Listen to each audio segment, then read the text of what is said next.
All right, you ready to shit on IndyCar? I don't think I'm going to shit on IndyCar as much as you are, Okay, all right. Well, we'll see how this goes. I guess.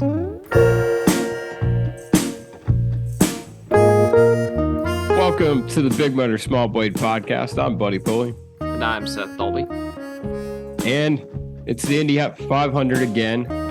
Seth obviously was there this year. If you didn't see it on Twitter, you're living under a rock because apparently 100,000 people saw it. Literally. Yeah. But yeah, we'll talk about the Indy 500, his experience there. I obviously was not there. Joseph Newgarden finally winning the Indy 500, the multitude of red flags that happened, and of course, the feel-good story of the month, Santino Ferrucci and AJ Foyt. Next on the Big Motor Small Blade podcast.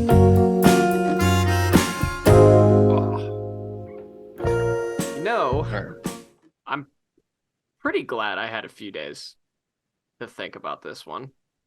I think it's going to hurt my argument. Probably. I'm not as passionate about it as I was in the moment. I got some griping to do. I think that's good though, because I feel like I don't know. I feel like we needed to go in on Chase Elliott like we did the other day, and then do this. I feel. Yeah, I would have dropped a lot of F-bombs if we would have recorded sometime after that. IndyCar would have caught a lot of them from me. If the Xfinity race hadn't rained out, I would have lobbied for us to do this Monday night. Oh, 100%, yeah. Yeah, that would have made the most sense, but yeah, I didn't. What time did you get home on Monday? Like fucking 2:30 in the morning. Yeah, I think I got home at like 1:30 or whatever. Yeah. Oh God, it was a long weekend. I thought it was a long weekend for me.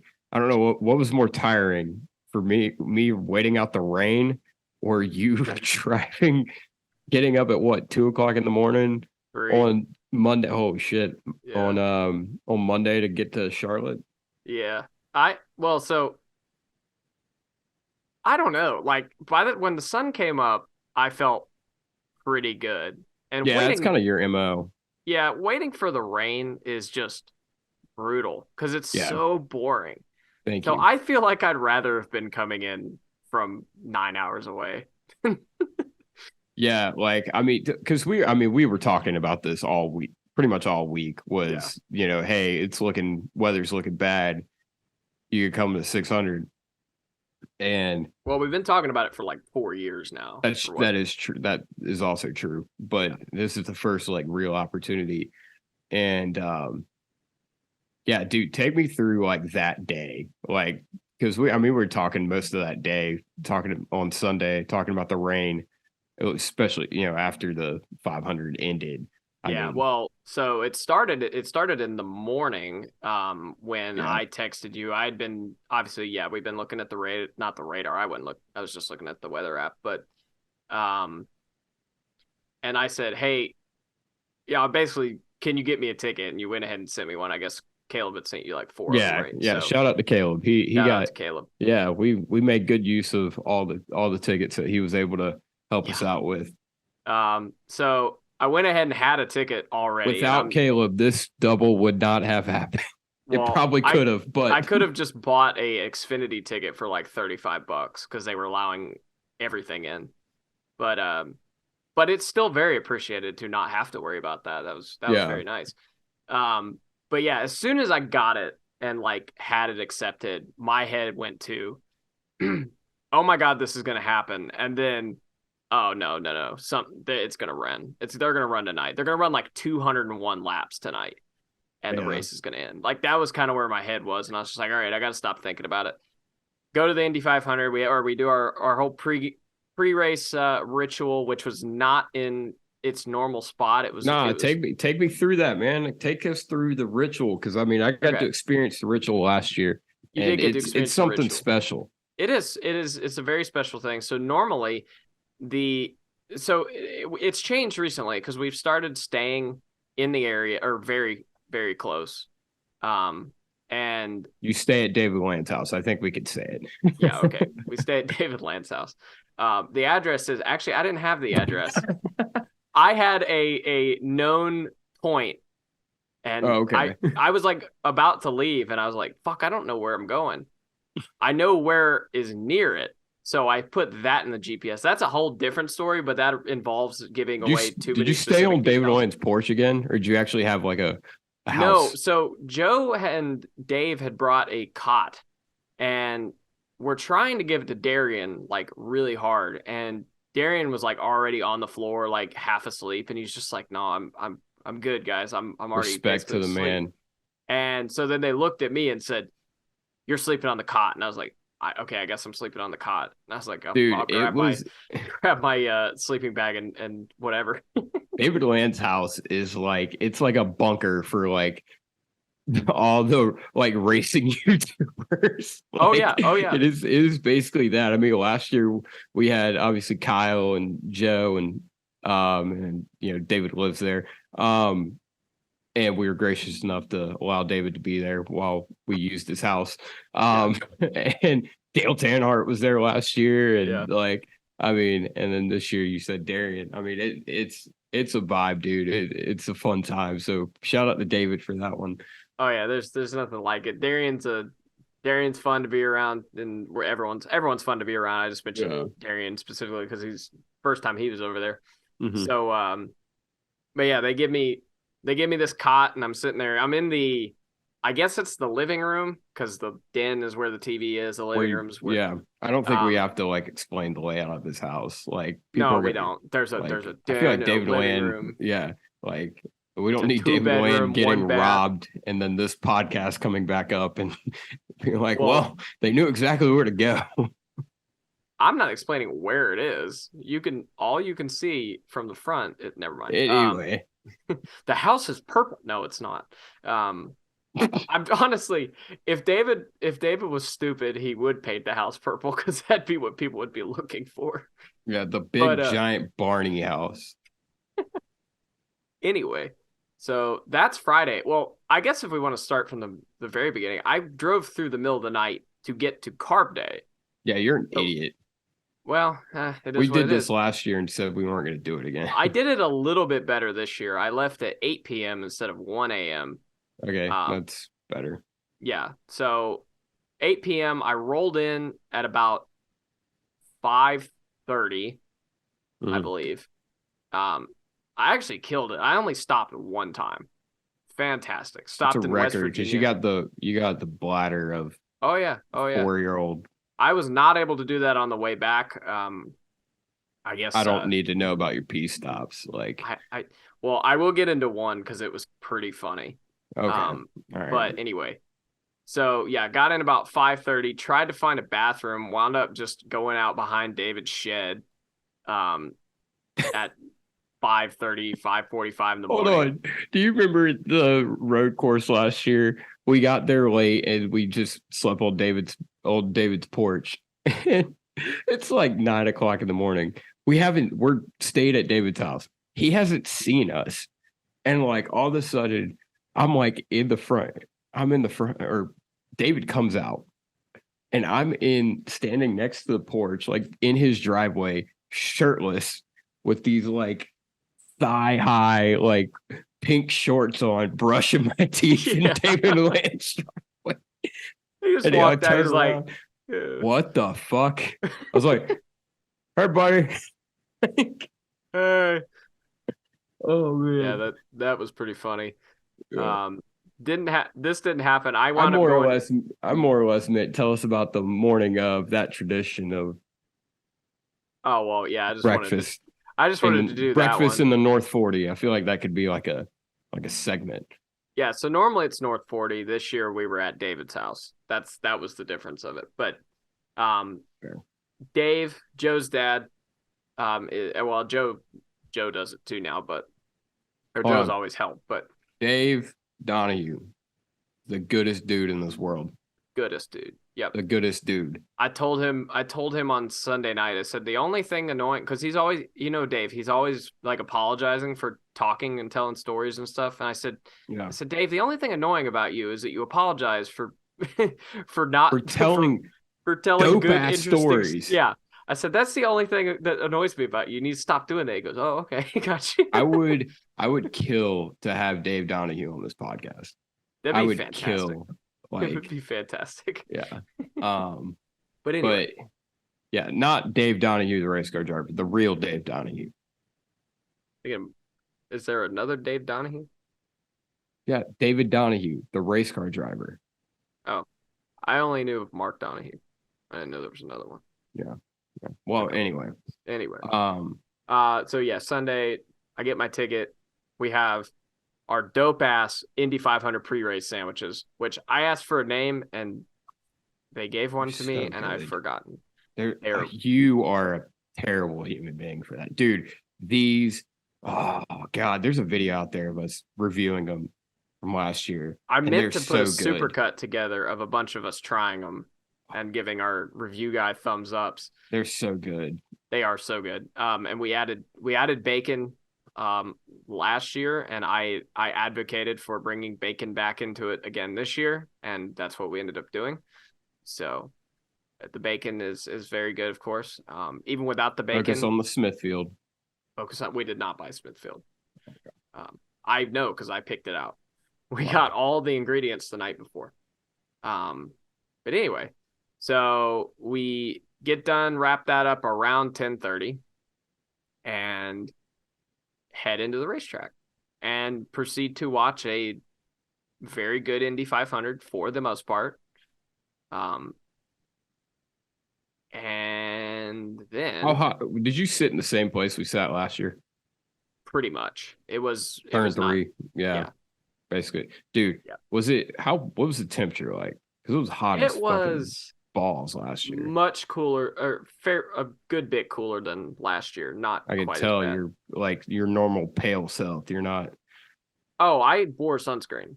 Oh wow. I've worn sunscreen 2 weeks in a row, which is a fucking record. That's a miracle. Yeah, it is. It's 100%. Yes, I wore sunscreen. I think I got a little bit burnt on my knees. Joe and I both reapplied a couple times during the race on our knees. And I don't care about your sunscreen application. You told me to take me through the day. Take you through the day. I told you to take me through that morning and the traditions of it, because it is something special, especially with the group that we have. Like with Joe and Dave and was Brian there? Yeah, Brian. Just everybody. Yeah. Do you have a beer at 5:30 in the morning like you normally do? No, I didn't have a beer till we got into the racetrack. I scoff at you. I didn't have a beer at 5 a.m. last year. That's true. We forgot to bring beer to the track last year. Remember that? We did do that. We're degenerates for that one. Well, like I'm kind of on board with Dave's plan, which is drink minimally before and like during the first half of the race to avoid needing to go to the bathroom, because it is a absolute maze getting in and out of the grandstands at IMS. But I wound up having 2 beers early and then 7 toward the end of the race. So yeah, it hit 50. It hit 50 to go, and I was like, "All right, it's beer 30." This is the old big motor small. This is the big motor small blade, shrinking tradition. So I get hammered the morning of, and Seth gets hammered like midway through the race. We switch. It's like a relay race. It does feel that way. At the very least, I'm not as much of an alcoholic during the week as I have been in the past. So I was hammered the Monday. Like during the race? Yeah. Or like before again? A little bit of both. A little bit of both. Yeah. Monday. Okay, we'll get there later. I drank like 4 on Monday and then started falling asleep during the first stage, and I was like, okay, I gotta stop. This is not good. Yeah. But all right, anyway. Indy 500, take me through the vibe of it, because describe it for the people who have never been to the Indy 500, like the smells, the sounds, the vibe, the energy. The vibe is of, if you've ever been to like a big music festival, that is kind of the vibe. So North Wilkesboro. With 300,000 people. Yeah. Okay. A lot like that. It's I don't know. It's kind of hard to explain because it's like every one of us up there in our group were we like I can't stand being in that many people, to be completely Yeah. honest with you. I'm not a fan of it. And I don't IMS is not particularly comfortable anywhere. No, I even said this no, like it's not. for as much as we love this place, it is not really built like the infield and everything is great for fan interaction and everything. The grandstands aren't. Minimal. There Yeah, is, there's yeah, no room. Um, it's a chore getting in and out of it. yeah. Um, but we put up with it because the vibe is so good and the history of it and everything. It's worth it, but it is by itself exhausting. Just I felt being out there. of place there last year. I felt very out of place. It kind of like even me, I've been 6 times now, and it still kind of feels like I'm not really. It feels almost like I'm not the target demographic, despite the fact that I follow the IndyCar series on a regular basis. Yeah, Pretty much every race this year they've run when we're at a cup race, so I haven't been able to really watch as much, but I still follow, and it doesn't. I mean, it doesn't feel like an IndyCar race. It doesn't feel like any NASCAR race either. Like that's like the one thing I think you got to get used to with it is the just metric fuck ton of casuals that are there, and I don't really mean that as a bad thing. Like yeah, but I know what you mean. Yeah, yeah, I mean, people are into the race. It is not like it's not like that everyone in the grandstands is, not really paying attention to the race. They're definitely paying attention to the race. They may not know everything to the level that we do, and they don't follow it week to week. They don't do this, that, or the other. But they're definitely into the race. It's just on a much more casual level. yeah. I think if I ever go again, I think I'm gonna ball out and get a penthouse seat because I think Good luck. if I give it a shot, Yeah. I mean, I'll just put my name on a list, and whenever it comes available, then I'll go to the 500 again. 35 years from now. I'm not in a rush.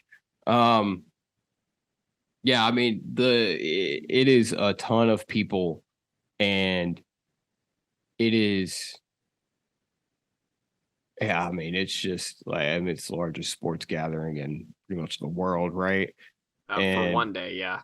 yeah, and it is so much bigger. It's more than obviously it's more than a race, and it's incredible how much bigger it almost seems out of place on the IndyCar schedule Oh, because 100%. like the IndyCar schedule is like and just IndyCar in general outside of the Indianapolis 500 it's so like much more low key, and then you have just this Goliath of a race and an event and a gathering of human life, and it is something to behold at least once in your life. Oh, yeah. Yeah. I would say at least twice. I'm a firm believer you got to experience things twice to That's get fair. a 'Cause, full yeah. understanding. Well, especially now, because like even carb day, like you couldn't move around. When we went into the infield during carb day, like there was no room. There were so Yeah, many fucking people there. so I yeah, that's when mean, I start swinging. that would be a bad move. I wouldn't recommend swinging in a crowd just because it just seems like Yeah, a bad idea. yeah. It's um like I remember being at carb day in 16 and being like, okay, there's a lot of people here, but I don't know, like carb day is always packed. I'll put it that way, but this year just felt like there were just so many more people. I To didn't get me, the full carb day experience last year because it rained at one time. well, we um didn't get there till 1:30. That didn't help. yeah, true. All right, let's get into the actual meat of the event. Okay. Are we just we're gonna talk about the race and then finish up the double, or is this the event you're talking about? Yeah. No, I mean the let's talk about the race, and then Okay. we'll get to the aftermath of the race. Okay, gotcha. Here's a All right, story to tell here. there is a story to tell, and I am not a good storyteller, No, you're but not. But you know no, what? You were there, so this is your show. this is my show. Okay, Yeah. so Alex Palau started on pole. Sorry, All I just right. had to. Don't do this to me. Don't take me through all 200 laps. I don't. I watched the damn All thing, right, kind so we of. went green for about the first half. I think the caution, or no, was it longer than that? No, I I think don't the know. caution came out like Came lap out 90, like, yeah, something like that. Yeah. 96 or something like that. Yeah. Um, it was shaping up as a fun one because I mean we ran 4 stints basically, and the pack was still all together. I was like, oh boy, this Well, is I mean, about a to lot be of that interesting. was what fuel saving and whatnot too. It Which was, but I even then, saw. like we've seen other races where they were fuel saving and it's still spread out. I Yeah. mean, 18 is the big example of that, but I feel like you almost got to compare this to more of like a 13, 14 type race in a sense. It felt like more of that than it had in the past 4 to 5 years. yeah, this was the most like a Aero Kit or original DW12 race we've had since we Yeah. went to the Universal Aero Kit for And sure. like I saw some people complaining about the fuel saving and like about that style of racing. And I mean, dude, honestly, like you have to appreciate that like you have to do what you need to do to win. And sometimes that's not the most exciting thing in the world. Like, I mean, it is all you're building up to trying to win the biggest race in the world. So I mean, that's just how you got to appreciate the process of it. And even then, I mean, yeah, I compare it to Formula One and DRS. It's, you know, just kind of passing at will, but I mean, I it's mean, visually appealing and just better than people riding online. yeah, 100%. But essentially, it goes back to my complaint a little while ago that people think they want to watch auto racing and then they Yeah. actually do, and it's not exactly what they had in mind. No. And also, here's the thing: the goal of the race is to be the fastest person to get from point A, which is lap 1, to point B, which is lap 200.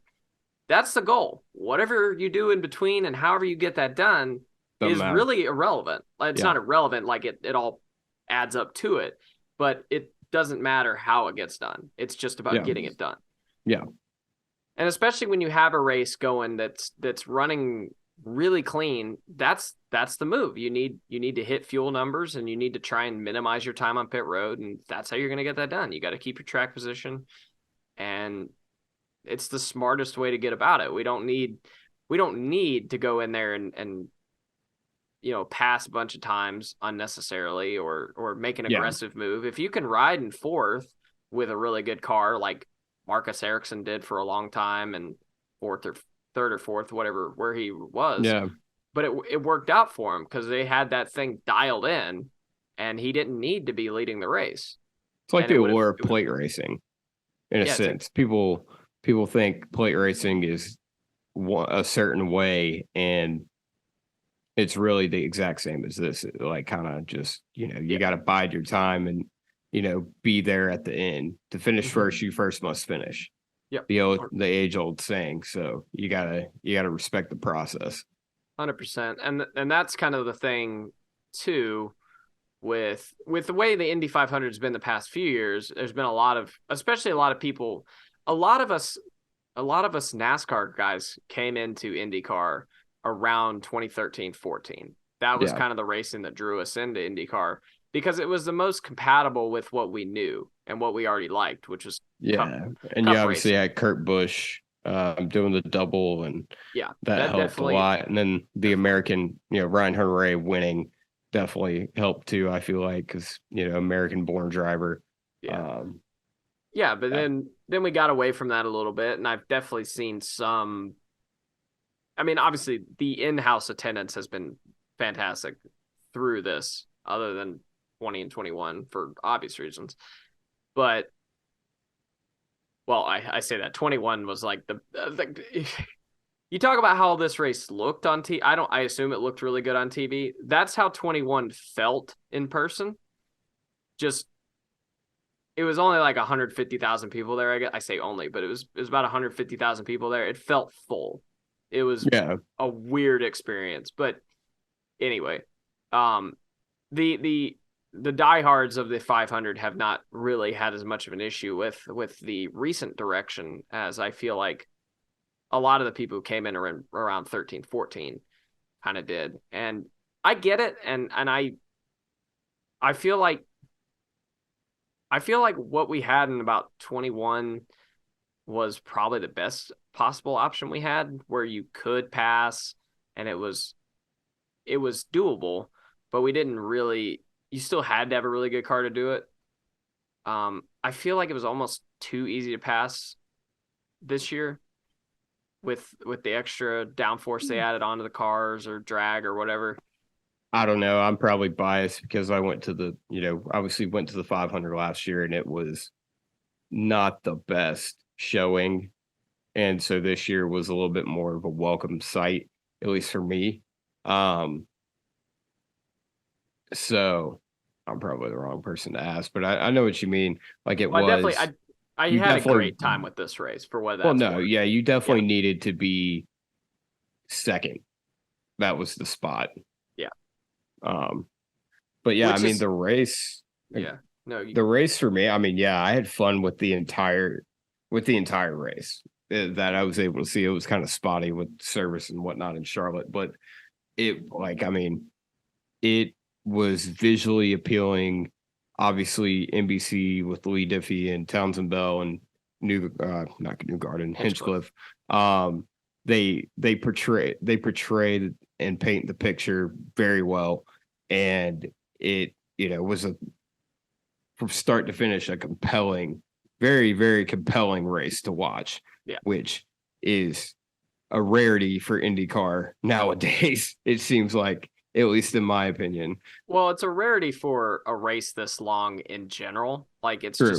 just hard. Like you don't in any long race, you're gonna have peaks and valleys.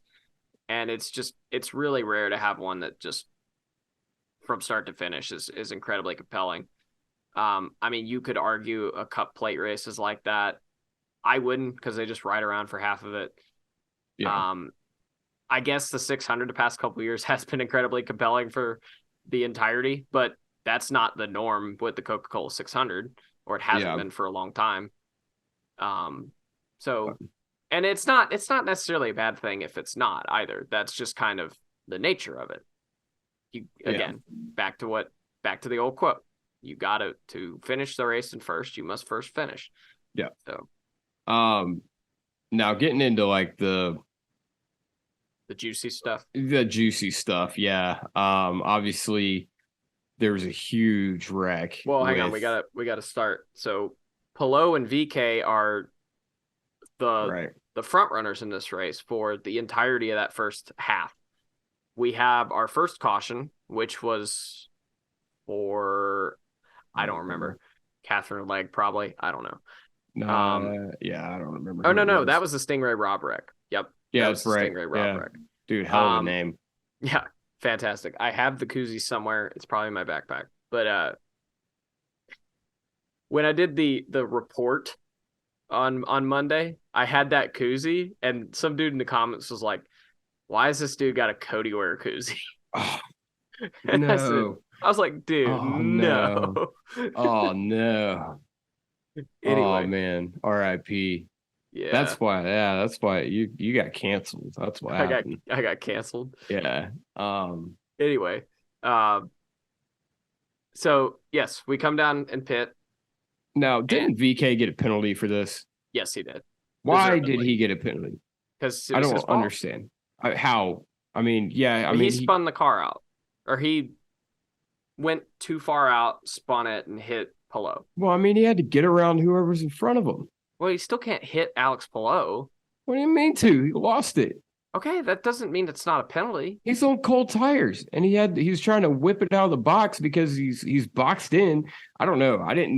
I mean, Well, I saw that as a if you overdo it and you cause an accident on pit lane, then that is a penalty. The penalty is not based off intent. Obviously, he didn't intend to hit Alex Palou, but he did, and he cost him a whole lot of track position. I don't know. It's a I don't justified necessarily penalty. I don't necessarily agree with that just because I don't. Yeah, obviously the intent is never that, but I don't even feel like he was trying to be any sort of aggressive or putting anyone at risk. Like I just felt like he was trying to get out of the pits, and he cold tires lost it. I don't know. I don't disagree with you, but that doesn't make it not a penalty. I guess. Yeah, I don't know. I mean, it's unfortunate. It's really unfortunate for him and Palou because I mean they were going to be the two battling for the win. Maybe Ericsson could have gotten up there, but those two were definitely by far the strongest two cars in clean air. Yeah, So I mean, it changed the entire complexion of the race because it brought Ericsson in, it brought Pato in. Newgarden was getting there. It was hard to tell. Rosenquist, yeah, it was hard to tell with Newgarden if he really had the car or not. At some points it looked like he did. At other points, McLaren was sandbagging. It looked like Penske really had him a piece early in the month, and McLaren kind of came out the gate for qualifying. And I mean, that doesn't fully surprise me. No, it doesn't. I wouldn't say it surprised me, but it was interesting to me because they were really, it seemed like in testing and in early parts of the month, it seemed like Penske actually had him a piece. And then it seemed like the narrative was Ganassi is going to dominate again like they did. And then McLaren kind of came out and as the dominant force. And then Renus has been there the past couple of years. So it was just interesting to me to see kind of the phase of the month and who we thought was good. Because normally, at least in my experience, you've been able to tell like out the gate, like, okay, here's who we're gonna have to beat. Whereas I feel like there was 8 or 10 guys versus 1 or 2 in the years past. Yeah, I mean the field was definitely stacked this year as far as just who had a shot. I mean, we were rolling through it in the morning, like who's gonna win or who has the best shot, and we come up with like 12 guys that we thought had an opportunity to win the race. So usually, yeah, like you said, usually you do not have that. No. You usually have a couple guys. Now it was a lot more in like the Aero Kit era, but in the past 5 years, it has not nearly been like that. But yeah, I mean, getting more into talk about the wreck, the big old wreck. Yeah. Obviously Rosenquist kind of just gets high and loses it and hits the wall, and then clips Kirkwood. Yep. And Kirkwood goes in the wall, flips over, and a tire obviously gets over the fence. Yeah. I no longer want IndyCar to come to Charlotte. That's for damn sure. I had been advocating for him to come to Charlotte because, the argument was, well, they killed people at Charlotte. Well, they've killed people at Michigan and Indianapolis, and everybody's, obviously Indy's Indy, and then everybody wants to lobby for Michigan to come back, especially someone in particular we know, and then, goes and, has the hypocrisy in him to deny, IndyCar's coming back to Charlotte. But I'd rather not get hit by a tire.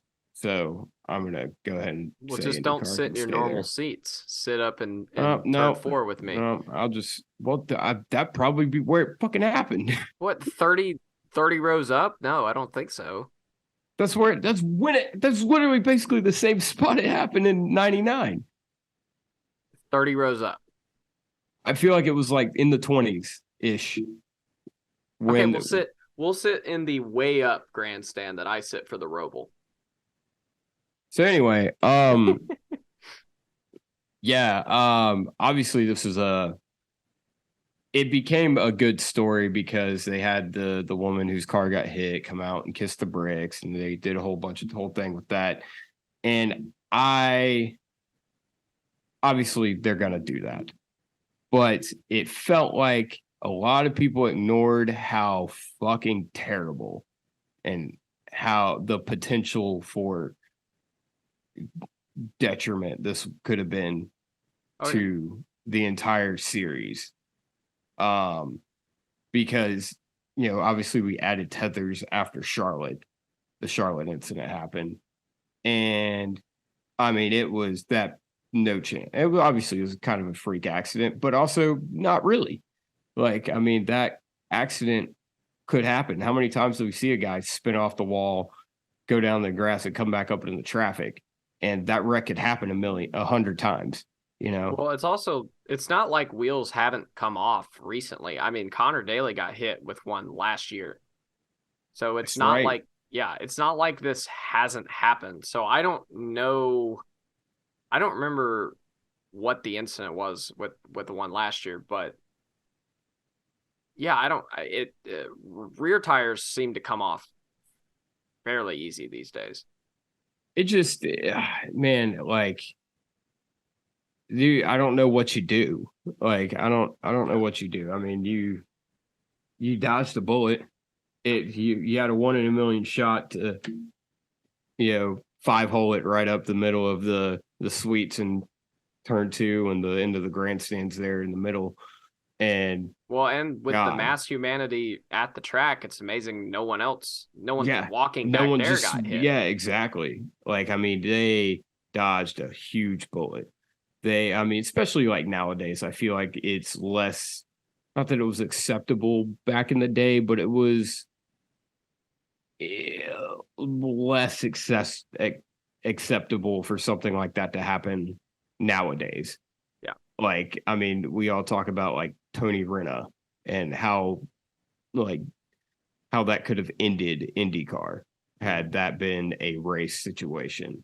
I think honestly we're in the same boat with this. If this would have happened, if that tire goes pretty much anywhere else, who knows what the outcome is for IndyCar. Yeah. It would yeah, it definitely it would have ended this event 100% and it would have Immediately.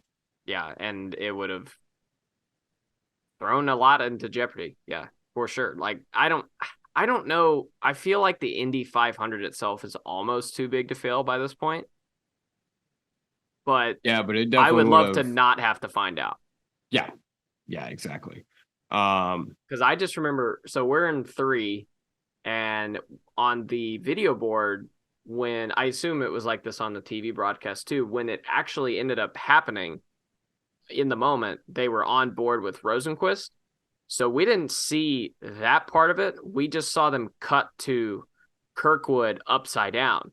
So we freaked out about that for a minute because, anytime someone gets upside down in an IndyCar, you hold your breath a little bit until they get out.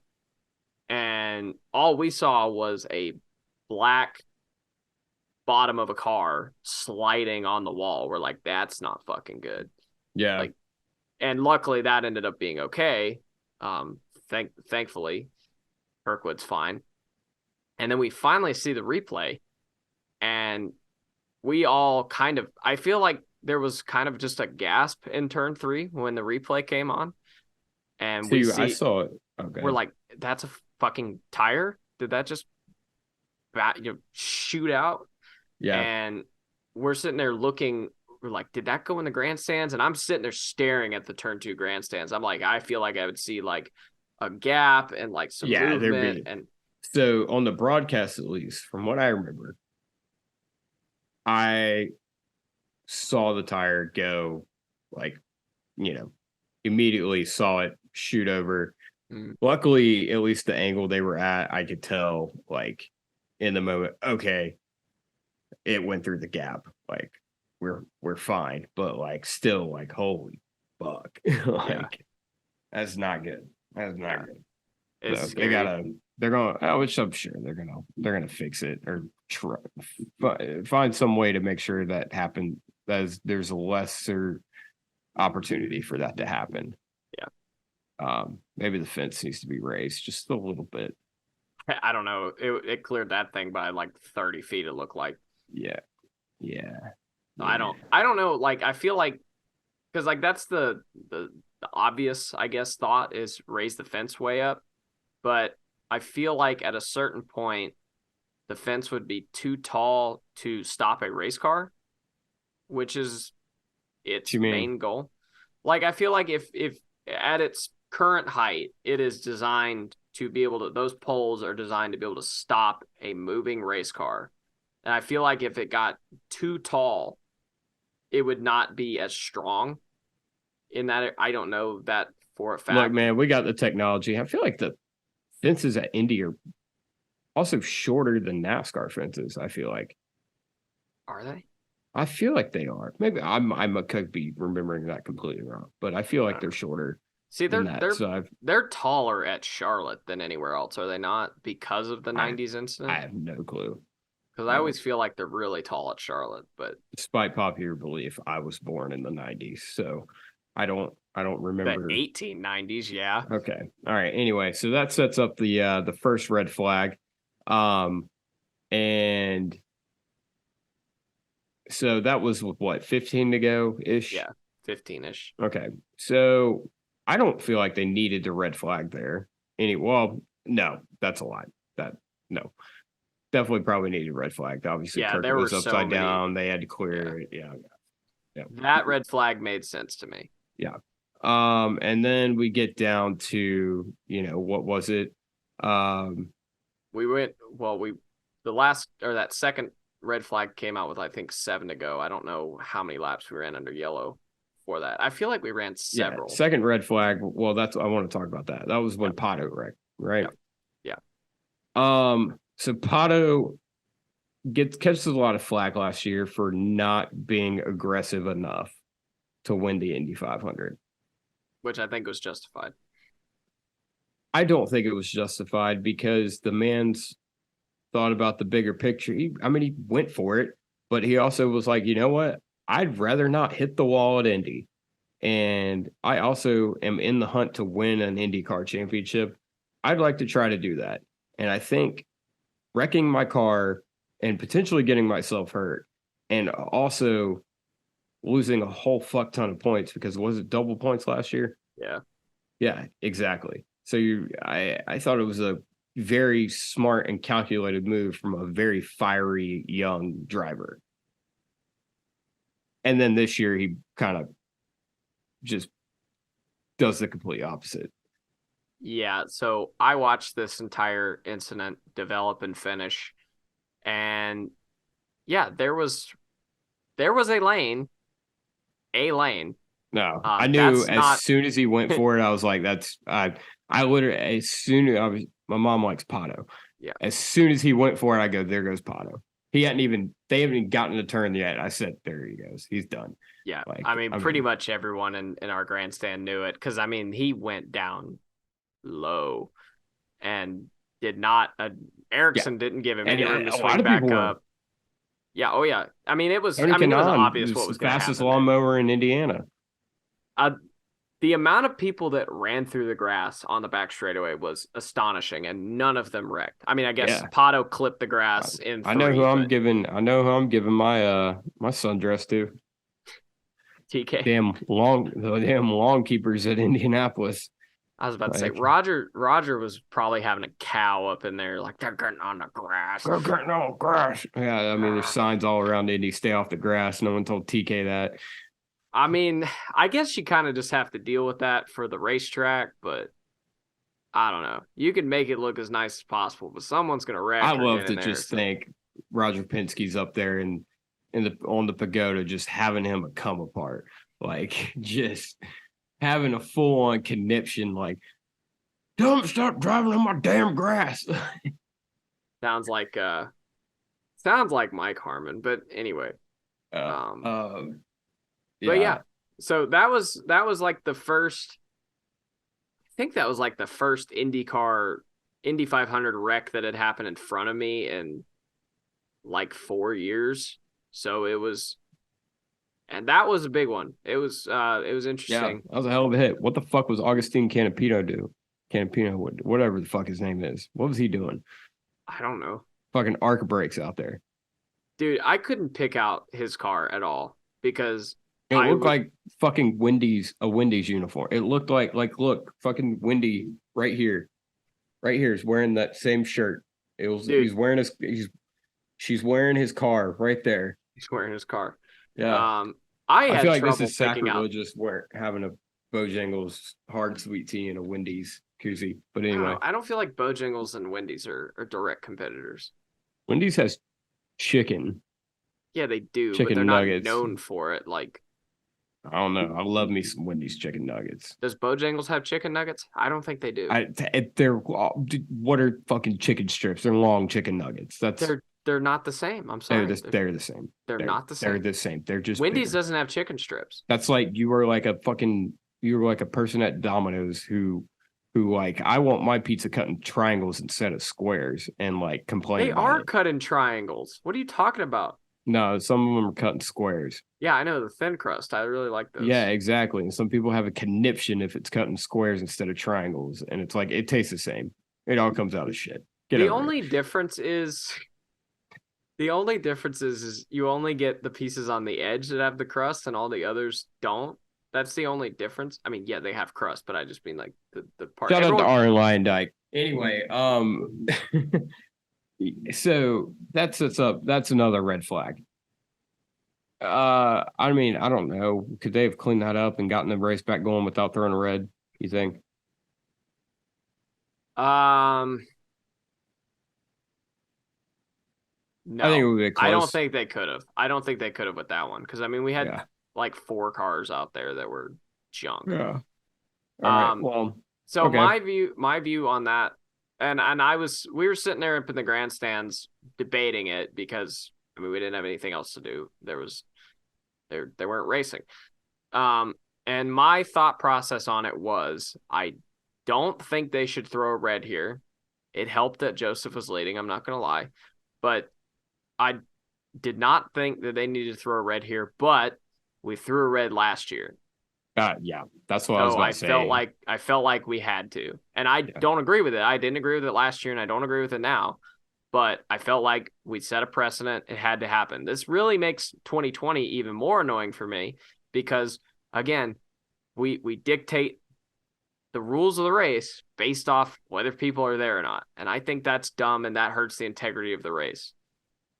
I don't disagree. Yeah. I do understand the barrier argument for it, but there not being anybody there, they could have literally had the guys get out and cool off and whatever. But anyway, totally different.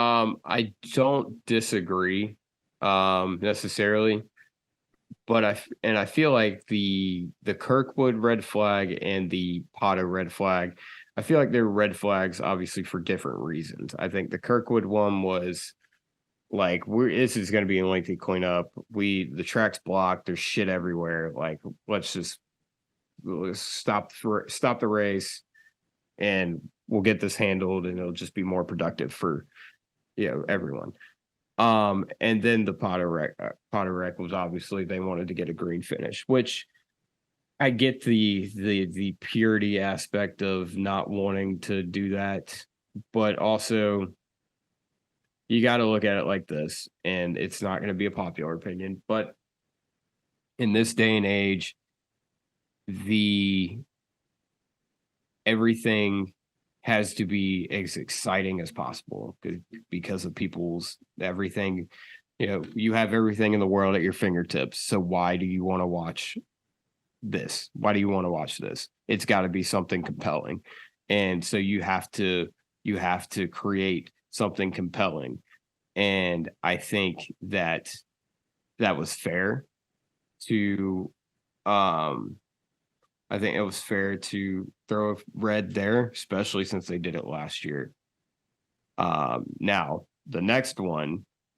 Here's my only thing. I want a official rule in the rule book, like a red flag lap. That's what I want. Like we can throw a red up until this lap. And that would negate what happened after this, where we had another red. All right, so we're coming to the restart. We're coming out for the restart. and Carpenter and I don't remember who the hell else wadded up right off 4. Yeah. Like, race over. should have been. Yes. Yeah. 100%. At that point, here's how I look at it. At that point, okay, you've had 2 red flags now. 1, justified. 2, the second one, borderline, but, give the fans, give a old community college try to get this thing done. But after that, you've already almost killed a bunch of people, whether you realize it in the moment or not. And also you're just setting up to potentially get someone hurt because you're going to go like hell. It's the Indy 500. It's the greatest spectacle in racing. It's the biggest race in the world. It's the biggest race to win. And there's a whole lot of money on the line for drivers that don't really make a whole lot of money in comparison to other racing drivers. So every position matters. And the fact that you take all of that and you still decide, yeah, let's red flag this again after we made ourselves look like a bunch of fucking ARCA drivers on the restart is just ridiculous. No, I fully agree. And then on top of that, the guy leading the race, no matter what, I guess both years, 2 years in a row, it was Marcus Ericsson. And I said the same thing. I said the same thing last time. I wish I actually had a Joseph Newgarden hat so I didn't sound like I was pissed off, like a pissed off Ericsson fan, I guess, which is kind of what I feel like I sound like. I am a Joseph Newgarden fan. I feel like the race should have been over there. I feel like that should have been it. Yeah. Like, now, granted, the only reason I could see them throwing a red for was the fact that they did have to, like, the track was halfway blocked. But even at that point, you red flag it, you move those cars out, don't even clean it up because you don't need to. And then you run the last 2 laps under yellow. Yeah. Like, that would have been the only reason I would have accepted it as far as being just a Indy 500 fan first. Yeah. Let me say this, and I'm gonna go off a little tangent. I think a lot of the reason that, or maybe not a lot of the reason, I think there maybe was some thinking behind this. Who was up there? Yeah. Santino Ferrucci for AJ Foyt Racing was up there in the battle to win the Indianapolis 500. And I think, obviously, we saw the restart where they did wreck. Ferrucci's going for the win. He's going for the lead. He is a couple feet away. He is about 2.5 seconds away from being deemed the leader. And I think if he's deemed the leader, I think they end it. I honestly think that they wanted to try to give Ferrucci, not necessarily Ferrucci, but AJ Foyt a shot at winning this race. That's just my opinion. And I think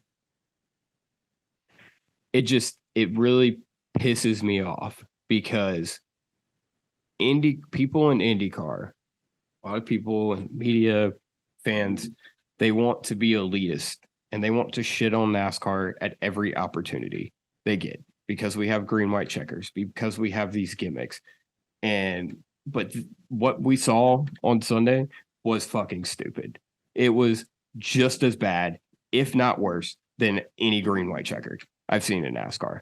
That was that. And you know what? They were doing it for the fans. I get it. To try to get a compelling finish. And, they'd seen such a great race.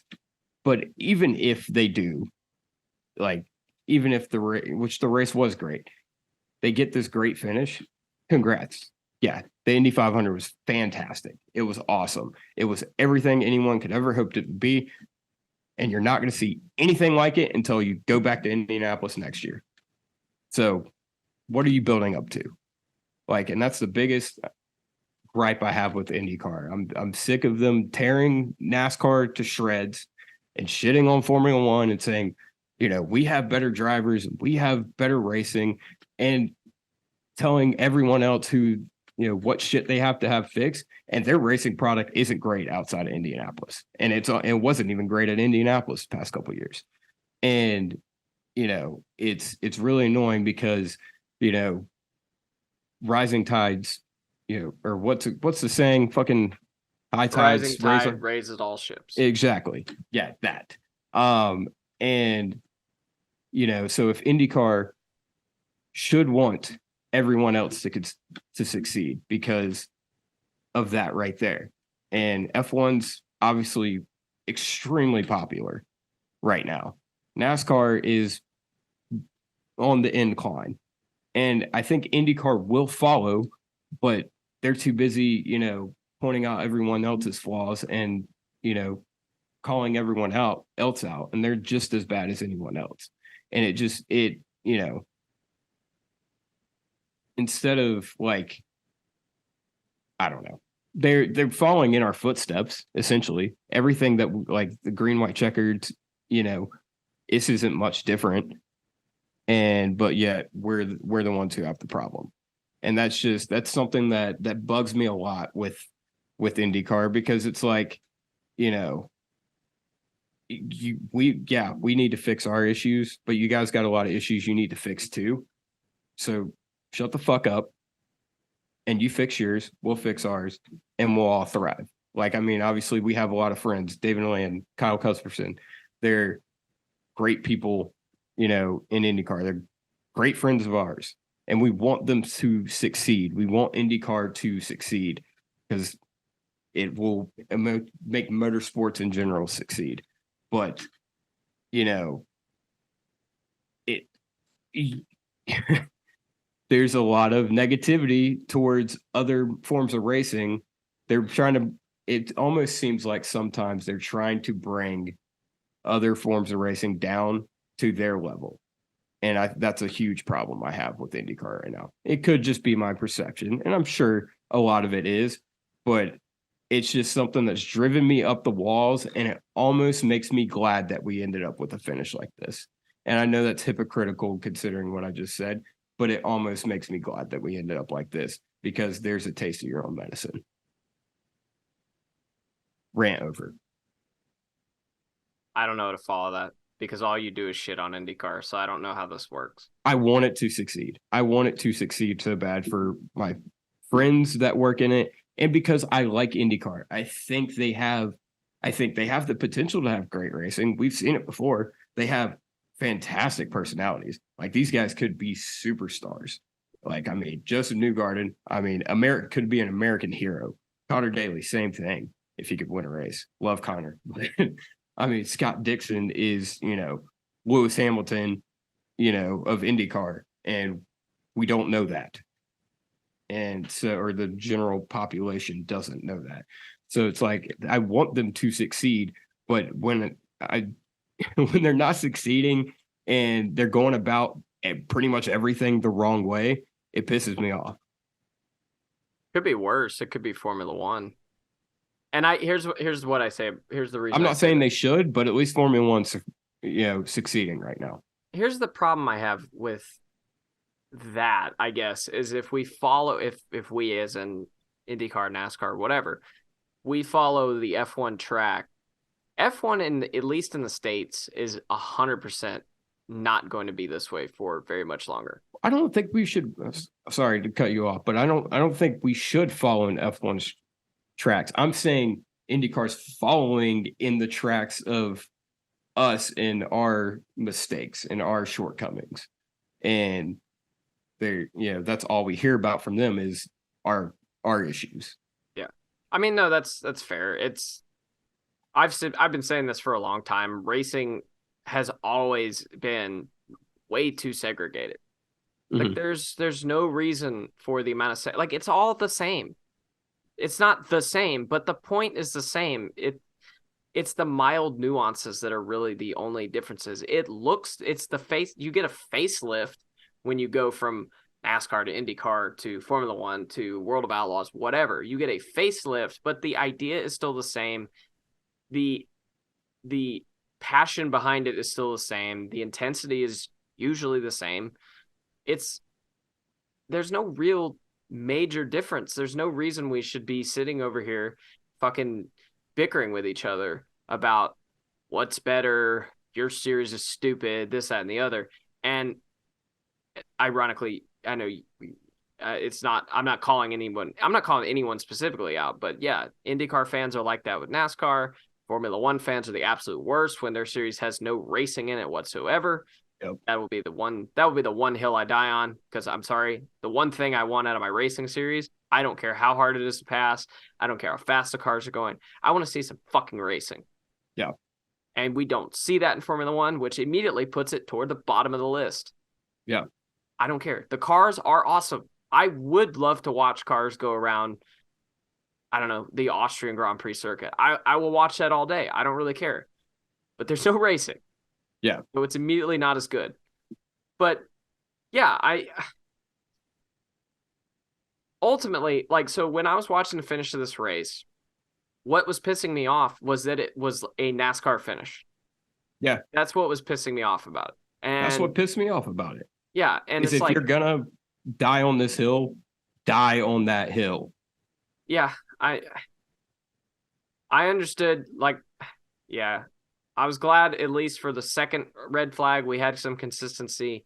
But once we did it again, I was like, this is really stupid. And I'm gonna feel kind of shitty when Joseph Newgarden finds a way to win this race. I'm gonna have to feel bad about it. And I don't really feel bad about it. I don't think you should, because it was, like we said earlier, there were so many cars that could have won that race.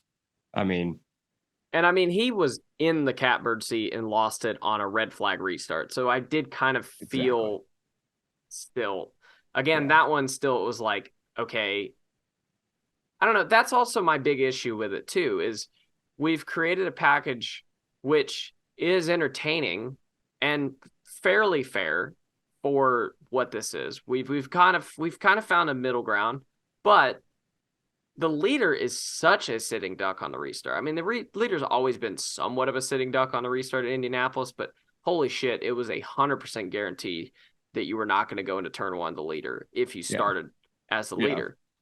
And that is one of the very few things that are truly frustrating to me as a race fan. I don't want to see the guy in the lead get punished because he's in the lead. Yeah, if you earn the lead, you should be able to somewhat control your own destiny. Yeah, and I mean, we saw Pato and even Ericsson on the first the restart before the last try to mitigate that by waiting as long as humanly possible to go. It never really worked. The closest would have been Ericsson, because even then he wasn't going to keep the lead if we'd have gone in. I'll be honest, I don't really remember. Yeah. But yeah, that's like the one thing. I don't know how you fix that without hurting the rest of it. The only way you fix that is you don't throw red flags with under 5 to go. Yeah, and you just accept the fact that the guy who won the race won the race. That's the only real way to do that. It reminds me so much of Coda for Cup this year, is we saw such a great race, and a lot of it was tarnished by the finish of it and the absolute shit show that it was at the finish. And I hear a lot of the same people who called that race out defending this one. And I've chirped about IndyCar for a while, and it's just been a growing frustration with the way that, obviously I'm biased towards NASCAR fan, grow up a NASCAR fan, but I want racing in general to succeed because it's good for everyone. And I like the people over there, but it's been a growing frustration hearing all the flack that we get for, our shortcomings, but yet, you don't produce particularly great racing anywhere you go outside of Indianapolis. And even then, Indianapolis, had a couple of years where it was not good at all. And I just, I'm sick of the chirping. I'm sick of the chirping for it. Like, I think the only thing is I think you're in the minority of opinion on IndyCar racing in general, And that really that comes from perspective. I don't know. I seem to remember a pretty prominent media member in IndyCar riding in a car with him and asking him about about that, and he was like, yeah, we know it's a problem. Yeah, So so look, no. I'm not trying to sit here and say that IndyCar racing is as good as it's ever been. It's definitely not. The DW12 package was fantastic. The one before that was fantastic. The Aero kit had its moments. We don't need to go through it, but yeah, it's not as good as it's ever been, but it also it does depend on perspective, because I've seen a lot of Formula One fans come over and watch IndyCar, and they're in love with it. I mean, granted, obviously their perspective is different. It's all perspective, and also if I had a damn antenna TV back in 1950, and then I come and I see like a big bulky TV from 2004 that had HD, yeah, I'm gonna be like, wow, this is incredible. But yet you're in 2023 and you have 4K curved TVs that are amazing. But yeah, if you're coming from that, yeah, obviously you're gonna. Well, let's not ignore the fact that cup racing has been a fucking mess for the past 2 years. There has been some fantastic shit. Not yesterday, Monday. We're moving in a generally better direction, though. Generally, I think IndyCar's main problem right now is the schedule. IndyCar and the marketing. I'm just talking about the racing. I don't really want to get into the marketing. They could fix their marketing issues. It would not take that much. It literally wouldn't. You advertise during some cup races or something. Fucking hire social media people they're born trying in the 2000s. Yeah. Well, and they're doing that. But I mean, there's just, I don't know. Like I said, It's been better. But what the fuck was I talking about? I don't know. IndyCar. Anyway, IndyCar's not perfect. There's definitely some elitism there, but yeah. Yeah. There's definitely some elitism. I get your frustration. I don't think it's as bad as maybe you do. But that's okay. It is what it is. I think, and I'll leave it with this. I think that I don't hear a lot of people throwing a lot of shade at IndyCar. And that's what frustrates me the most is we don't I feel like NASCAR doesn't badmouth IndyCar. I feel like there is a level of respect that is not mutual. And at some point you kind of gotta throw some back. I think it comes down to NASCAR in the States is still king of the hill. And IndyCar can punch up and it's okay. And if NASCAR starts taking shots at IndyCar, it'd be punching down. I think that's the issue. That is fair. That is a very fair point. Yeah. I mean, you can be frustrated with it all you want. I'm not going to get onto you for that. I get it. But also, we have power. It reminds me, like I said, it reminds me of COTA. It reminds me of Abu Dhabi for F1. It was unprecedented what they did. And it worked out in the end because we saw a great finish, but it opened up Pandora's box. And, you're playing with fire. 8 out of 10 times that Kirkwood wreck kills someone. And you just bust through that, barn door. You bust that barn door wide open, throwing the green flag there. So, yeah, no, that's 100% fair. Yeah, 100%. But fair.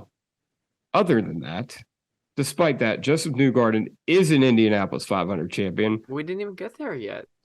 We did. I mean, he passed Marcus Ericsson. What do you want? You want to go play by play, foot by foot?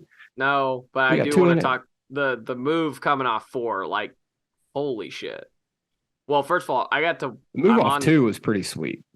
The move, yeah. So when that move, him getting to the outside of Ericsson. Well, he learned. So once he saw Marcus snaking down the straightaway, he knew immediately what he was going to do. Everybody learned that. Yeah, it was Marcus Ericsson. He pulled a move to win the Indy 500 last year, and thank God he won it, because if he had pulled that move and he wouldn't have won, I mean, it would have been all for naught because then you just gave up your best move and you lost the race.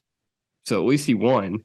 Um, but there's a double-edged sword of that. You got to figure something else out. Same thing's not going to work twice.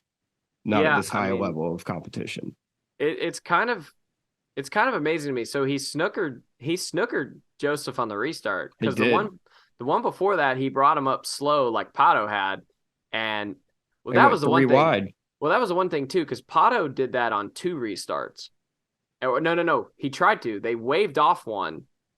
Did they say on TV why? We thought it was because of the restart not going. Was that why, or did they not say Well, anything? it sounded like Marcus was trying to No, I'm get not it talking about the waved. Marcus one. Oh, I don't remember. I Oh, couldn't okay. hear it at that point. Okay. Um, but it sounded like Marcus was trying to get the restart waved off, which That would have last one? benefited. Yeah, it Okay. sounded like, or the one where It they would have been all the last one wrecked. because Marcus wasn't the leader on that one.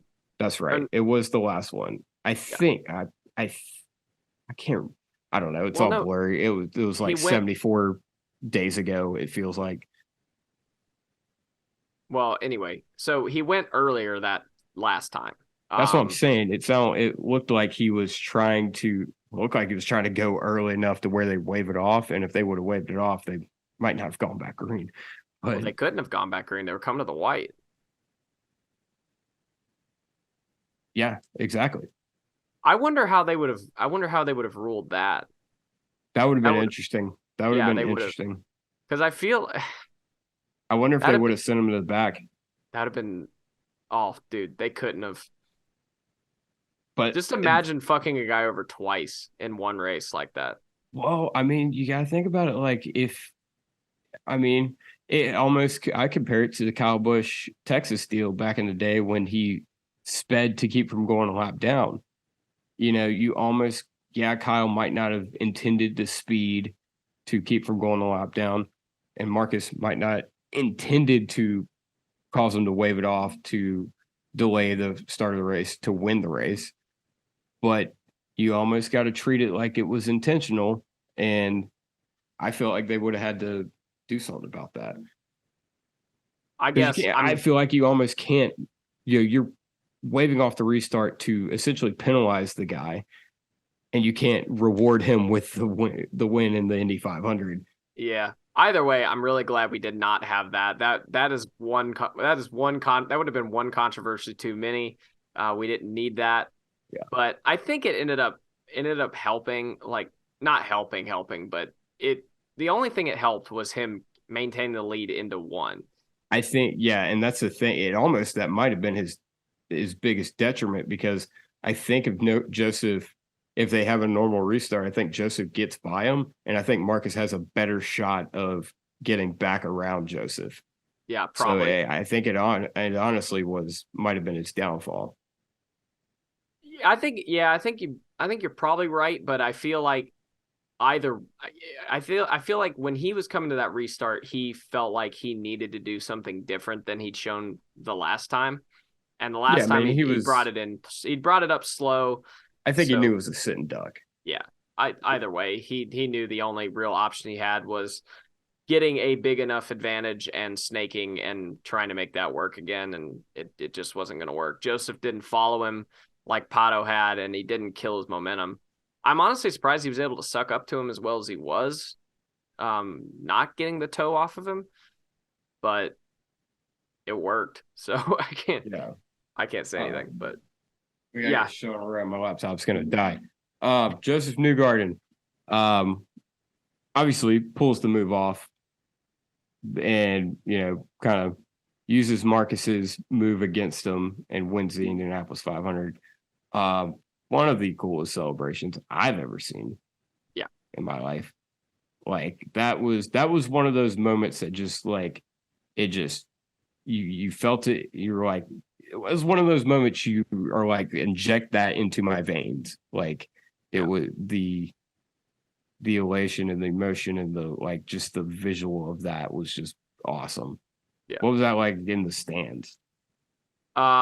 So we see him go into the little the pit there, I guess we're gonna call it, and we were like, where the fuck did he go? Yeah.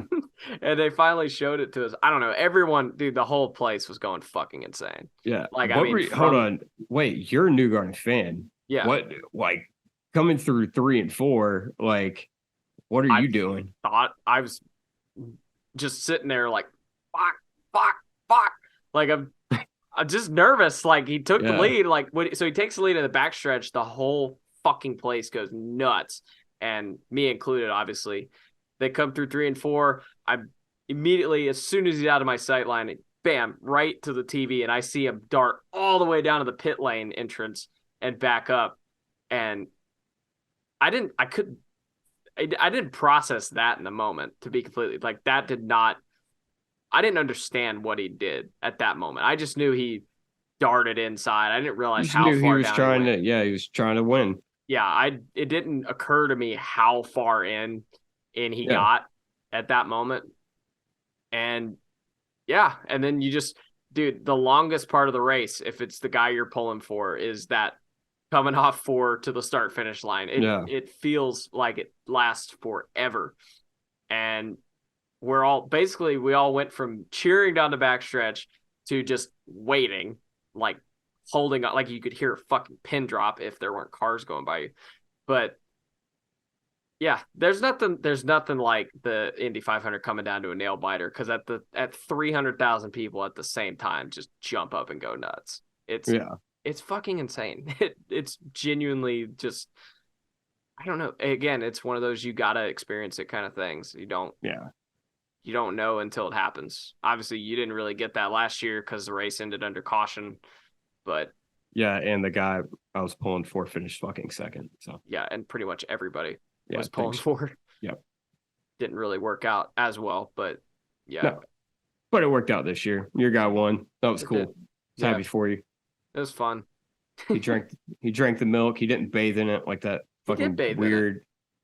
He didn't full on take a bath in it like that fucking weird Kim video with the girl in the latex.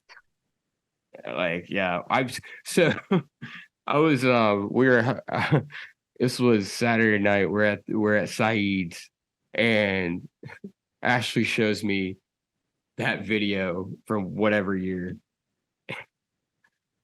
Dude, what the fuck was IndyCar's mark? Like between that and like I Am Mindy from like I almost like justify IndyCar's marketing crisis they've been in the past like couple years, because I mean you were kind of out of left. You were in like the deep weeds of the web.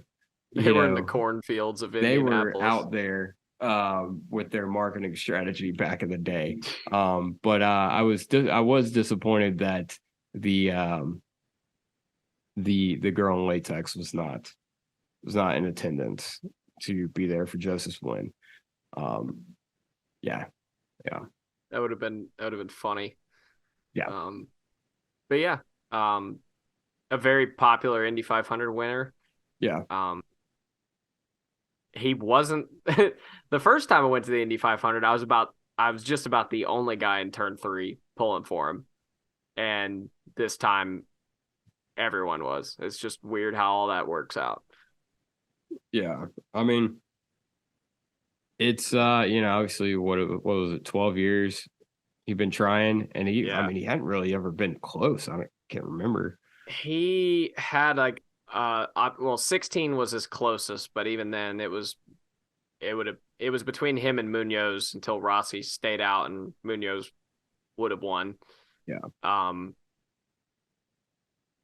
That one he got up there with like 20 something to go in 19, but then fell back. And those you are don't like have to break it down. those are like the only two close ones. Yeah. He hasn't been right there in the thick of it for the win in the closing laps pretty much ever, I guess. Yeah. And so like for him to his first, I mean, it says a lot about Joseph to be there in that moment. For obviously he's a world-class racing driver, but to be there in that moment of the Indy 500 for the first time in like the last, like, count on one hand, number of laps. I mean, and to pull it off. I mean, that's pretty impressive. Well, and it's so odd too because Joseph is regarded, and rightfully so, as probably the best oval driver in IndyCar right now. And it's not really that close. Like I saw a breakdown, the last 5 IndyCar oval races, including this one, the only one he didn't win was the second Iowa, and he was leading when the car broke. Yeah. So it's just it's really odd that he had never been in position to win the 500. Oh, only it's once been animal. in position. We said it. Hope you enjoy the Indy 500. You're not going to see anything like it the rest of the year. Yeah, that was the thought. That was a thought I'd been having recently. There's no reason we shouldn't be going to Michigan International this weekend. I mean, I could think of one good reason now. Yeah, it's less of a good reason than it was. Yeah. I mean, we just about did the same thing in Indianapolis. So what's the excuse? Yeah, but and I'm a guy, I love street courses. I was reminiscing during the week. I was like, man, I really miss Houston, and I miss when Toronto was a doubleheader. And I love street course racing in IndyCar. It's fun to me. I enjoy it thoroughly. I could watch onboards of drivers just manhandling these cars around street courses all day. Like, I don't really care about the passing and whatever. But why does everyone hate Santucci? He's an asshole. I mean, yeah, I don't know. It's like we were talking about this in the grandstands about, I guess it was like halfway through the race, like when Santucci really established himself as a contender in the race. I was like, man, he is so fun to watch, but you can't pull for him. Like, I can't. I'm sure someone can, but it's like the thing. Yeah, here's the thing. Like,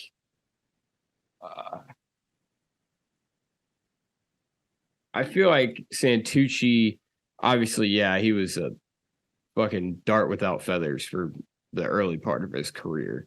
And just an overall shithead of a person. I feel like he's gotten better, and he hadn't really gotten the credit for it. Like, I mean, we're all just the sum of our actions. And I feel like there is, obviously there's a good reason for a lot of the criticism, but the man has compartmentalized and taken his talent and his personality and left all the bullshit for the most part. And he comes into the biggest race in the world and never the greatest equipment and shows that, he's got shit to play with. And I feel like you got to put some respect on the man. And it doesn't seem like anybody in IndyCar wants him. Nobody in the paddock seems to like him. He catches flack from everyone. And you know what? If IndyCar doesn't want him, I do. I want him back in NASCAR. I'll take Santucci all day long. Yeah, I mean, Santino, if he had,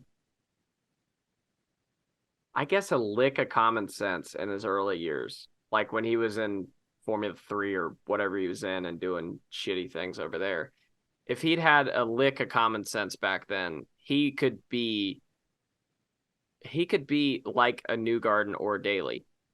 Because, I mean, like you said, he's got an interesting personality at the very bare minimum. He's not boring.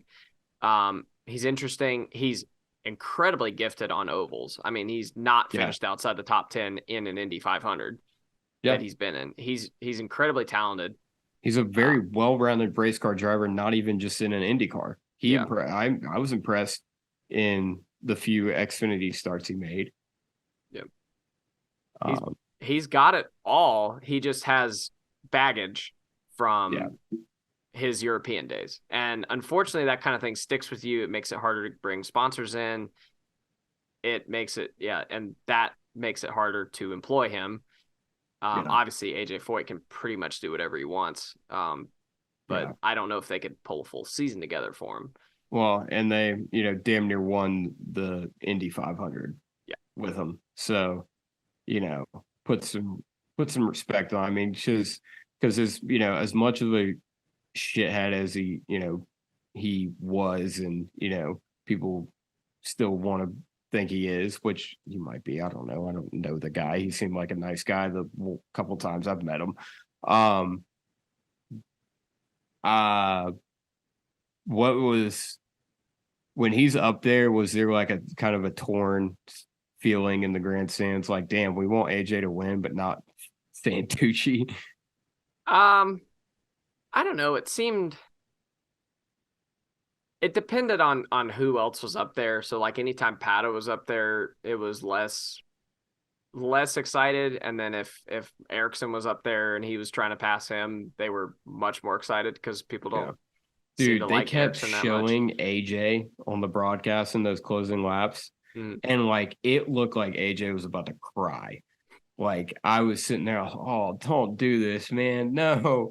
I was honestly getting a little bit choked up. I was like, God damn it. Yeah. Like, come on, Santino. Like, and when mean, that restart happened, he took him 3 wide. I thought for a minute, I thought he was the leader. Yep, same. For a minute, and I was like, oh my God, he's the leader. We're not getting this race restarted. Holy shit.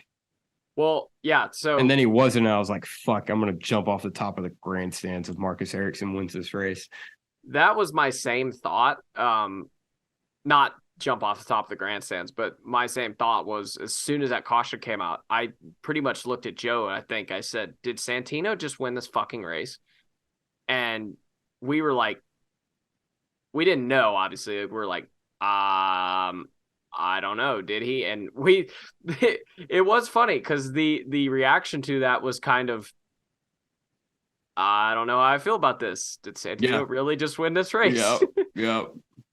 And it was really, and we were really confused by the scoreboard because we were like, it had our scoreboard. I don't know what TVs had, but it had Newgarden in 4th, and we were like, that's not possible. Yeah, right? Everything was all sorts of screwed up because at one point on TV they had Ericsson as the leader, or no, first they had Newgarden, then they had Ericsson, then they had Santino, and then it went back to Ericsson. Yeah. We had ours was like Ericsson, Ferrucci. Who the fuck was 3rd? I don't remember. They had someone else in 3rd and then Newgarden 4th. We're like, I know that restart was kind of crazy, but I don't know how you fucked that up. Like, I assume scoring should stop as soon as. Doesn't matter. I don't know how they fucked that up. They throw Newgarden back to 2nd. We were unsure of that. That is like the one thing with IMS is the screens are like they're big, but like from the stands, it's hard to tell what's going on. Like I said it in the show for the 600, Roger Penske has all the money a man could ever want, and he buys his Indy 500 champion some McDonald's and a Coors Light that he definitely didn't buy. And then also the screens there are tiny in comparison to the actual facility and what you actually need. And they're also not double fucking sided, which some of them are now. Wow. Oh my God. So like the ones in the main spots on the road course. Maybe you should cut your damn lights off at night and save you some money on your electricity bill at Indy and get some bigger screens. Just saying. I mean, that's fair, but like the main spots where you'd watch the road course, like where we watched last year, there's now a screen. There's like, or not where we watched last year, where we wanted to watch the year before. Or no, I don't know. But there's another one that's double-sided. Yeah. Anyway, all right. Well, Doug Bowles did a whole thing on it. Okay. Yes, because I complained to him. Probably. Yeah. He said the one thing people talked about was there's not enough screens. Yep. All right. So Joseph wins. That happens. Just take me through the next couple hours for you. Okay. So Joe and Kyle head down to the media center, and I tail with them with the intent of give me the shortest version you can give me but describing it best because laptop's still gonna die. Why didn't you bring your cord anyway? Because I was on 98%. God damn. Yeah. Okay. So the three of us gallivant down to the media center. I'm trying to get my PBG car signed. Nerd. Did not happen. Joseph took forever. I'm checking the weather for Charlotte, Concord, and I'm seeing it's cleared up, and I was disappointed beyond belief. Could have just texted me. I could have told you it was raining and it never fucking stopped. Yeah, so I don't know what happened there. I think I called you right after that, and I asked what the deal was, and you were like, "No, it's definitely raining." I'm like, "Oh, okay, cool." Yeah. And I'm expecting to be in limbo for about 2 more hours because I'm like, it's only like 6 o'clock or 6:30 at this point, and I'm like, they're gonna wait a little bit, right? No, I wasn't there, so it sounds like that was the right call in hindsight to go ahead and get it. And you called me, and you said all you said was 3 p.m. Yep. And I lost my fucking mind. I am sitting there in front of the media center going, I'm doing the fucking double. Yeah. Over and over and over. And I think people were staring at me. They're like, what is he talking about? What does that mean? Like, is he like Roger bring him a McDouble too? Like, what's that'd be awesome. But no. So yes, I'm sitting there losing my absolute fucking mind. And when does Gluck approach you? Like Gluck does not approach me. So Joe leaves to go do some more media center stuff and this, that, and the other. Media center, I think he goes back, whatever. And I'm just standing out there, and I end up seeing Gluck. Gluck is sunburnt as fuck. He looks like me most days. And I just see him. I'm like, oh, okay. I'm gonna go see if Gluck's going to the 600. Like that was my thought process. I'm just like, I'm just gonna go see if Gluck's going to the 600 because why not? And so I asked him, and he goes, no, I got to get back to Denver or wherever the fuck he lives.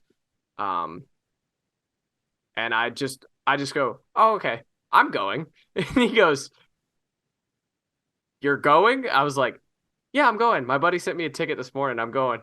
And he goes, can I document this? And I'm like, sure. Yeah, why not? And he takes a picture of me first. This is not the one that ends up on there. And I'm holding all my shit. And he like showed me the picture, like, is this okay? And I was like, God, I look like a dork. And he goes, we can retake it. I was like, yeah, let's do that. And I put all my shit down, and I'm like, let's get. So funny because there's so many pictures I have of you. They're great pictures, but you're just holding all your shit, and it's like, dude, just put your shit down. Just put your shit down. So I'm so glad that Jeff Gluck of all people got to experience that.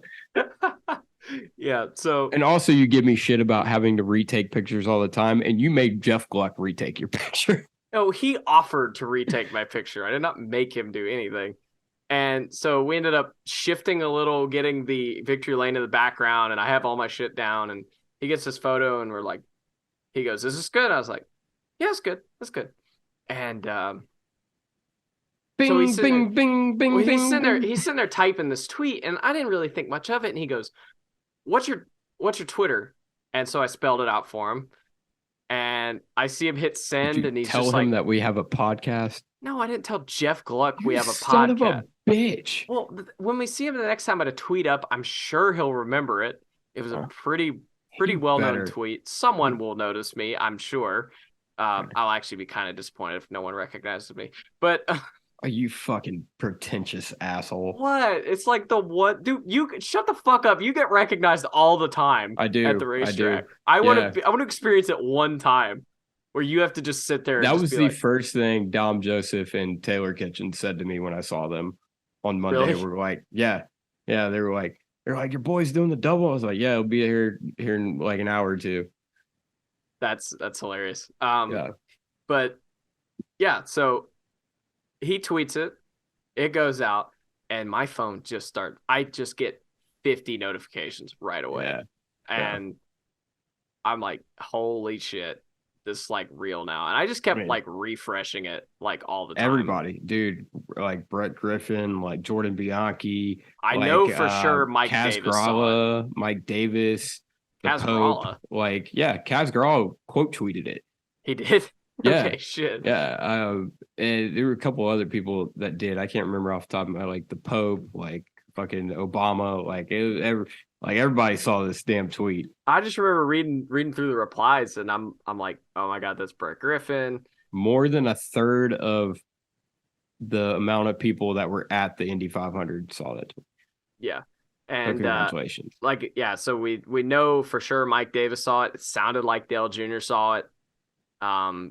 They didn't They didn't say for sure which. Oh yeah, that's right. They said, yeah, they were definitely talking about you. Oh, yeah, had to 100%. have been. 100% talking about you. I wasn't even the only one that did the double. There were a few people in the replies saying they were doing it too, and I saw they followed up. No, they weren't. No, they followed up. They they definitely did it. Wow. They flew though. They cheated. Oh, I drove. Yeah, fuck them. Yeah. Kyle Larson already technically did the double because he was there in Indy. Yeah. I wanted to jokingly like make a sign to say, "Hey, I did the double before Kyle," but technically he was there. So I feel like mine's better though. Yeah, you completed it. Like you did it, dude. I mean, that was unbelievable. Like that like worked out the way it did. Yeah. And I'm just glad. I'm just glad for you because my recognition, it just went plummeted like these past couple weeks, and I've been relegated to Seth's friend, and I don't even know if I should say this, and I'll think about it. You might cut it out. The guy with the girl from Instagram. That's what I've been relegated to. So yeah. Well, congratulations. Welcome to my world, buddy. Yeah. I don't know how many times I've been introduced as Buddy's friend. So welcome to my world. I don't know. Yeah, it happened several times at Wilkesboro where someone walked up to me and like just you weren't even there. Like, like he literally like he's on the show with me. How do you not? I don't know. I don't talk as much as you do. That's true. It definitely plays a part in it. Yeah. But yeah. So ironically, I want to tell this real quick. Yeah. Darian, so we were sitting there talking about the possibility of doing the double in the AM. And I looked over at Darian, I said, "Hey, you going to the 600 tomorrow if it rains out?" He goes, "Hell no." And I go, "Oh, okay, I am." He goes, "Wait, for real?" Yeah. You're really gonna do it? And so, after the Gluck tweet comes out, Darian and Joe and Kyle come out of the media center, and I'm gonna ride home. I'm gonna ride back with them. And first thing that anyone says to me is Darian. He goes, "Oh, I saw you on Jeff. I saw Jeff Gluck tweeted about you." Yep. And I'm like, yeah. Apparently, everybody's seen it already. Yeah. And so, except for me, apparently. Yeah, that was my favorite thing. I got to call you, and I go, "Are you driving right now?" And I was not. Buddy goes, "No, I'm not driving." And I said, "Okay, I'm going to need you to check Jeff Gluck's Twitter right now." And about 7 seconds later, I just hear a, "Oh my God." Yeah, I was happy for the boy. Yeah. So anyway, I go to bed at 12:30 a.m. Classic. Because I'm hyped up, like super hyped. We got up at like 5:30 to go watch the bomb drop. Nice. And went to bed at about 12:30 and woke up at 3 on the dot.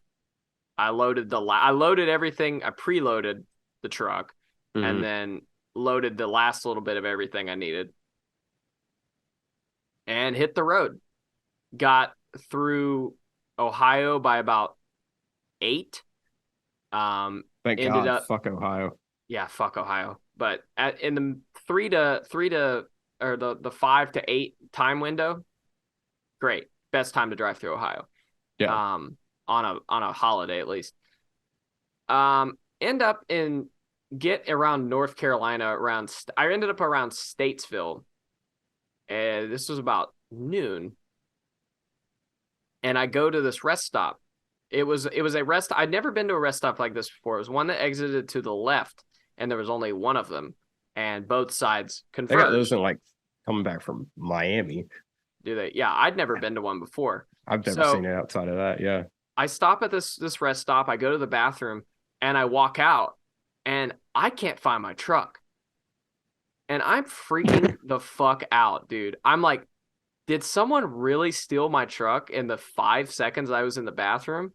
And it finally dawned on me after I walked up and down the aisle like twice. Oh, I'm on the other side. Wow. That is something that only If you were in Statesville, though, and someone stole your truck, I would have come and got you. That's true. Yeah. But still, I had all my stuff in there. I was going to be very upset. I mean, yeah, but that's after you complete the double problems. That's 100% true.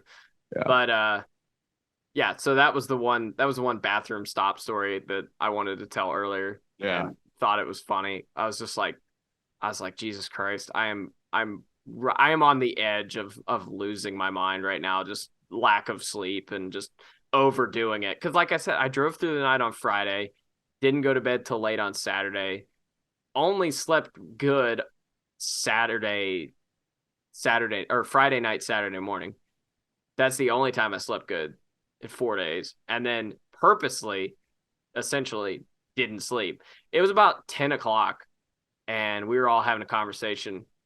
And someone goes, "What time are you leaving tomorrow?" And I go, "Oh, about 3." And they're like, "You need to be in bed like right now." I was like, "Yeah, but like I'm not going to be able to sleep. So there's no point." I mean, that's fair. Yeah. It's like, I can't like, so yeah, got to the track at, I think right around 1, Right about 1. Yeah. right about 1, and got parked all the way behind the drag strip. Like I have Fucking never ridiculous. I have never parked that far back at Charlotte in my life. Yeah. I mean, yeah, there was a race scheduled for 12, so that explains why. I got 6%. Okay. So I'll wrap this up. So yeah, get there and you did the damn thing. Like I got there and I was in shock like the whole day. It was weird. I've been at so many races with you and I'm sitting there staring at you and it was just weird. Like you're not supposed to be here. Yeah, that's the way it felt. Yeah. It was like, this is all just bonus. And then the Xfinity race lasted until midnight. And I'm just like, of course, this whole day has to just extend as long as possible. I did the World 900. You did like the fucking... I did the math. So I missed the first 48 laps of the Xfinity race. So I did the 1372. Wow. Or same 28 or whatever it was. Same year I was born. Fair enough. Yeah. I think that's going to do it. Yeah. Wow. You did the double. I did the double. It was just funny that we talked about this with Ryan Pemberton. Was it Ryan? Yeah, Ryan Pemberton a couple months ago, and then you actually complete it. Yeah. Yeah. It's still just I can't really believe it actually happened. Marcus and Graham Smith saw. Oh yeah, I didn't tell you about that. Marcus and Graham Smith. So I walked up to Graham. Yeah, you briefly told me about it, but I walked up to Graham and he's like, "Did your boy make it yet?" I was like, "No, not yet. He'll be here soon. Whatever." I wish I'd have run into him, but yeah, that would have been cool. That would have been cool. But you'll forever be known as Buddy's friend who did the double. And you'll be known as the friend of the guy that did the double. No one will know my name. They just know that I'm the guy that did the double. I hope so. That would be so fucking funny. But old Bowski. Yeah. Yeah, he'll live on forever. It'll be another just Indy like lore. The guy who did the double. Yeah, it's just weird. I mean, like I said, we better get an uptick in listenership or I'm they talked about like they didn't mention my name or anything, which of course no one knows it. But I got brought up on Dale Jr. Download for like half a second. Yeah, like that's anyway. You just froze and I thought my laptop died. But yeah, you just froze and I thought your laptop died. So we're gonna end this. We're gonna go ahead and end this. Do Sundress and Dumbass for the Indy 500. Right. I went just with Joseph as my Sundress. I'm just gonna be a Gomer here. Fine by me. Sundress for me for Indy. I mean, easy one AJ Foyt and that whole team and Santino. But then also the lawn care crew in Indianapolis. All right, fair. And my dumbass is IndyCar Race Control. That's fair and hilarious that you gave them and NASCAR. They did the double too. Dumbass is Pato Award for making that dumbass move. Fair. And Sundress is also you because you did the double, so that's cool. But Yep. So last thing, picks for Indy 500 next year. No. Well, okay. I'm not okay. I'm gonna pick. I'm I'm gonna pick Pato. He's gonna finally get him one. That'd be cool. It would be cool. Last thing is Joe sent me a bunch of clips from some stuff he had vlogged during the 500, and I think some before. I haven't actually gotten a chance to go through it yet. I tried to vlog a little bit on the way down. I didn't really finish it, but I'll add something. I'm gonna try and put a video together about it.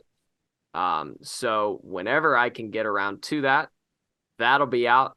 So if you're interested, go subscribe to the Big Motor Small Blade podcast on YouTube. If you're listening, if you're watching, also subscribe if you haven't already. It's free and it's fun, and we have content not really like this, but similar on a regular basis. So he's been Buddy, aka Seth's, or the guy who did the doubles friend, and I've been Seth, aka Buddy's friend. Yeah. And also we'll put out, if you're listening to this, the Q&A video from the other days, probably not video, well maybe video from the other days, probably already out, or at least the audio hopefully is.